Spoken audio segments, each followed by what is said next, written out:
మంచిర్యాలలో ఉన్న పబ్లిక్ను మలి సర్కారు ఏం కూడా పట్టించుకుంటలేదట. ఈ మాట ఎవలన్నారే బాలన్న అంటే ఎవలో కాదు, షై పార్టీ లీడర్ కము కాంగ్రెస్ ఎంపీ గడ్డం వంశీ సార్ అంటున్నాడు.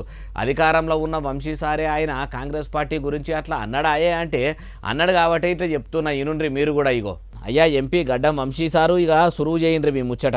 మళ్ళీ అనేక సార్లు నేను చీఫ్ సెక్రటరీ గారికి కూడా లేఖ రాయడం జరిగింది. ఇక్కడ పద్ధతి బాగాలేదు, అదో రకం ఇదో రకం అన్నట్టు చూస్తున్నారు.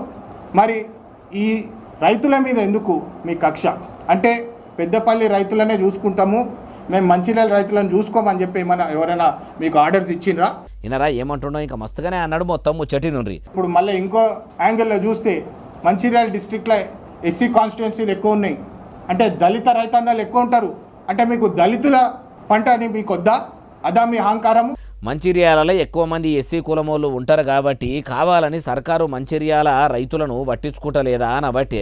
అయ్యా మీరు కూడా షై సర్కార్లో ఎంపీ కాబట్టి మీరే పోయి నీళ్ళ మంత్రి కోపన మంత్రి ఉత్తమ్ కుమార్ రెడ్డి సార్ను అడుగుండ్రి కదా, ఎందుకు మంచిర్యాలలో ఒడ్లు కొంటలేరు? అధికార పార్టీ ఎంపీ అయి ఉన్న మీరే మీ షై సర్కారుతోని పని చేపించుకోకపోతే ఇక ప్రతిపక్ష పార్టీల లీడర్లు ఎమ్మెల్యేలు ఎంపీలుగా ఉన్న కాడ పరిస్థితి ఎట్లుంటుందో పబ్లిక్కు అర్థమైనట్టే ఉన్నది. కనబడతలేదా మీ కథలు చూస్తుంటే? మార్పు మార్పు మార్పు అంటే షై సర్కార్ చేరదీసినందుకు మంచిగానే మార్పు వచ్చింది. ఎంత మార్పు అంటే మీ పార్టీని మీ ప్రభుత్వాన్ని మీరే ఎత్తేసి ఎత్తి పొడిచేంత మార్పు వచ్చింది అంటుర్రు ఈ ముచ్చటిన్నోళ్ళు.